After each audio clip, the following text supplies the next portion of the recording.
At ngayong araw, Throwback Thursday muna tayo, lalo na sa mga batang 90s to early 2000s. Oh, yes. Exciting ang morning natin dahil ngayon, nandito ang mga Beyblades para sa ating mga kapatid. 1999 po ito, ipinakilala ng isang kumpanya sa Japan. At syempre, ang inspirasyon nito ay ang classic na laruang trumpo o tops. Tama ka dyan, Maui. Tanda ko noon, no? Kahit saang kali, kahit saang lugar, may mga naglalaro nito. Mas lalo pa sa bahay namin, yung kapatid ko. Favorite na favorite niya yung Beyblade. So every day, 1, 2, 1, go! Shoot! Palagi! So kaya pala may advantage ka, kaya may advantage ako. At nanalo. alam ko na parang may strategy din dyan. Mamaya bubulong mo sa akin, ha? Ako, grabe. Nanonostalgic tong mga to. Actually, ako rin kasi yung mga anak ko nga, di ba? Ito rin ang kinalakihan. Yun. At para sa mga mami dyan at saka yung mga kids na, ito, mga ngayon nakikita to. Turuan natin, ha? Maglaro ng Beyblade. Tawagin na natin ang ilan sa mga solid fan ng laruang ito mula mismo sa Filipino Beyblade community. Alfie Chan and Benjo Singh! Yay! Good And may tawag sa kanila. Si Kumish, saka si Papa Bay. Papa Kasi Kumish. Short for commissioner. Talaga naman. You're so legit, man. Bago nyo kami turuan, paano nyo naman nahanap ang isa't isa? Na parang paano kayo nakapag-form ng community? Actually, nag-meet po kami ni Papa Bay doon na mismo sa tournament sa mall. Okay. Ang nag-introduce kasi sa akin ng Beyblade is yung anak ko. Tapos, ngayon po kasi nagbinata na, so naiwan na po. Ako na yung naglalaro. So ikaw na nag-carry on. Kami na. So talagang for all ages talaga. For all ages. Patanong ko lang, siguro mas marami pang adult o mga may katandaan na naglalaro. Tama kayo doon. Mas marami na po naglalaro sa open category. Open category meaning? Wala nang age limit. Walang age limit. Pero may mga tita ba? Meron din po. Mami Chiki, baka pwede. Oo nga. Mag-refresher course na tayo. Ito na. Pwede. Paano ba? Ano nga? Mechanics, di ba, Maui? Ano nga ba mga mechanics? Paano ba maglaro ng ganito, Commission Papa Bay? Ang Beyblades, may dalawang generation na siya. Ito yung pinakabago, makikita niya sa mga malls, na ang pangalan niya Beyblade X. Ito yung previous gen na ang pangalan Beyblade Burst. Ayun. Ano pinagkaiba? So, ang pinakaiba niya, yung previous gen na Beyblade Burst, mas mabagal lang ng konti yung action kumpara sa pinakabago. Mas malapad kasi. Mabilis ang action nito. Oo, tama. Pero kahit anong gen, meron tatlong paraan para manalo. Okay. Ang unang paraan, ma-outspin mo yung kalaban mo, ikaw yung huling umiikot. Okay. Ang pangalawa ay mapatalbog mo yung kalaban mo dito sa Gilid, sa labas. gilid, mapalapat mo siya dyan. Oo, parang yung nangyari sa akin kanina. Sa labas? Dito, Ang sa pangatlo, gilid. ang pangatlo, mapasabog nyo yung Beyblade na Uy, malaki. nangyari yan. Pag sobrang lakas ng tama, sumasabog siya. Parang total, wreck. So yan tatlong paraan para manalo. Pag nawasak, Okay. Nawasak, sumabog. Yun po. Hirap mawasak. Oo nga, Commissioner. Gusto ko talagang talunin si Justin.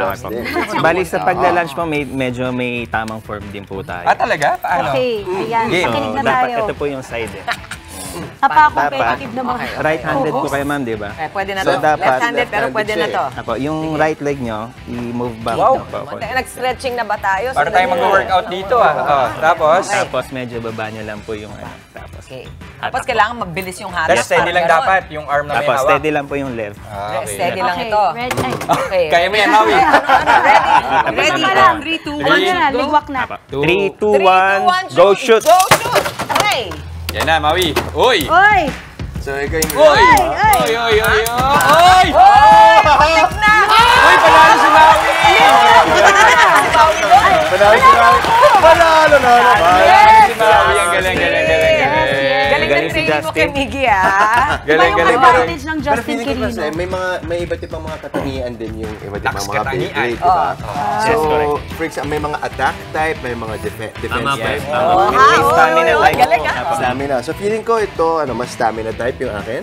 Mas mabilog po, mas stamina siya. Mas Mas stamina. stamina. Ayun. At yung kay Mami Chiki, may mga edges dito. Yeah. Yun yung attack type. Tama. Yan. Pero pansin ko rin, magkaiba yung hawak nilang mga Beyblade kumpara sa hawak na. Yan po yung previous magkaibang generation. Okay. So ito more on, ito yung mas luma, mas Mas classic. nauna. Mas nauna. Ito mas moderno na. Yun ang Okay. kasanayan ko. Ang dali lang, tsaka very low maintenance, walang baterya, di ba? Hindi naman mabigat, parang hindi naman siya dangerous para sa mga maliliit na bata. Meron bang age range na dapat naglalaro ng Really baby? 5 and up po. 5 and up pwede Five na. and up. 5 Init lang po kasi yan, mabibilis po, pwedeng tamaan sa mukha. okay. So, kailangan din mag-ingat Kaya yung pala design po nun. nung stadium natin is parang dome na para pag tumalsik po. Hindi po direct sa players. Oo, dati Balita walang ko- walang parang bubong. Balita ko po may mga legit na tournaments, yung mga Beyblades sa ganito. Totoo Yes ba? po, marami po. Marami talaga. Yung previous years nga po, bago ang pandemic, yung champion ng local natin, pinapadala sa Japan or Wow! France. Wow! Pero nung panahon namin, ng kabataan natin, nauso na to, Justin, sa mga 90s, early 2000s. Ang daming naglalaro talaga. Ngayon ba, marami pa rin? Hindi na kasi dami ng dati. Kasi alam mo naman, yung mga bata, ang kinahihiligan na ngayon, yung Ang computer mobile game. Naku, oo. Pero alam niyo, sa totoo lang, iba pa rin ang klase maglaro. Yung may physical, physical At device saka magandang alternative to para to get them off the gadgets. Para hindi naman laging babad sila sa mga gadget, no? Saka ito may Sana- interaction ka with other Makalaro kids. mo na physical yung Oo. face-to-face kayo, hindi yung through text-text or ano na kayo nag-uusap. So magkano ang pinaka-basic na Beyblade ngayon? Usually, it ranges from 800 and up. Etong classic, magkano to? Same, basically the same price. Ang mahal lang yung Hindi mga pala. sets, yung mga So, big bibili Ito kayo, nga, dapat ganda pangalagaan lang. ng mga bata. Kasi dati may mga class A din no? Meron Pero din po. kapag ginamit mo yan, talo ka. Kasi yung kalidad niya hindi ganun ka. Anong pinakamahal dito sa nasa harapan natin ngayon, sa collection nyo? Bali sir, ito po, collection ko. Ay, Oh, sorry. sige, game. Ito po. Ito? Nung Beyblade unang ba driver lang po siya. Okay. Yung unang labas po niya, worth 20K po siya. 20K? Sandali Yes po. lang. Bago- Mamaya pakicheck yung Hindi, bulsa kasi ni Jess. 20K yung 20K pala, guys! Yung bulsa mo dito. Pero So, magkano na siya ngayon?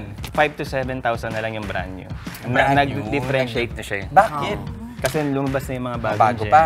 So wait, ito ay ikinakabit lang. Tama ba? Yes, siya yung po. pag sa loob, Sa yung loob. pag-ikot. Okay. Sa ilalim, no?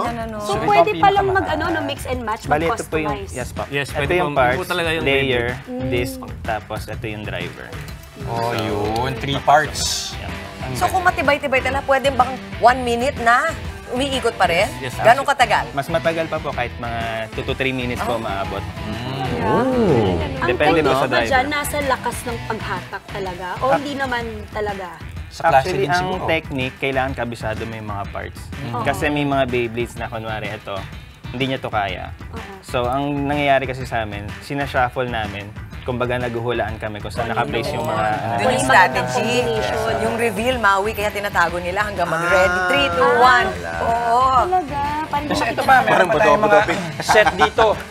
Magkano naman ito, Papa B? Ito Yeah. ay meron ng kasama ng pinaka-dome. Usually, ayan, may stadium na siyang kasama. Usually, nasa 2,000 and up siya. Basta yung may big box sets. Uy, pwede na kung may mga kompleto. bagets kayo. kompleto pang na regalo. Eh kasi lahat naman pwede maglaro. Maglaro, ang pamilya. Oo, Kung may actually. 3 kang anak, ibili mo na. Para sa kanila ng lahat yan. At saka maganda dyan, hindi siya masyado nag-require ng physical na ano. So kahit sino pwede Yes po. mag-Beyblade, di ba? Tama. Kahit lolo, lola. Yes Oo, po. konti lang yung preparasyon. Tapos Correct. sabi ni Ian kanina, tingnan yung picture dyan, na parang pwede kayo magdagdag ng mga features para talaga mas exciting. Pwede yung sumisiklab-siklab na ganyan, yung lalagyan nyo ng... alam nyo ba yun? Oh, May Nagtapat ng tamaan. pag matamaan, magkakaroon ng konting sparks. Wow! Ew, isa pa nga. Game, isa pa. O habang naglalaro si Justin, imbitahan niyo yung mga kapatid natin sa mga future events ninyo. Yes po, November 12 po. With the caps, okay? Bali, opening na po ng PBBL. Ano po? PBBL. Ano ibig Yes sabihin po. ng PBBL? Professional Beyblade Battle League. Wow! Bali, parang first ever po siya sa Pilipinas na team battle na siya. Tapos, yun nga po, league na. Kasi usually po sa mga tournaments, 1 day lang. Okay. So, ito ginawa na naming league. So, parang Pwede pa team bang by humabol team. sa mga gustong sumali? O meron na, may listahan na ng po mga nakalaki na. Siguro sa season 2 po, Magkano premyo sa ganyan? ang ginawa po namin ang price po is 25,000. Uy, 25,000 na premyo para sa paglalaro ng Beyblade. Ako dito, nakaisa Oh, na ako. yeah. Hindi naman siya Sabay ba? lang si- O mali, kailan yan, PBBL?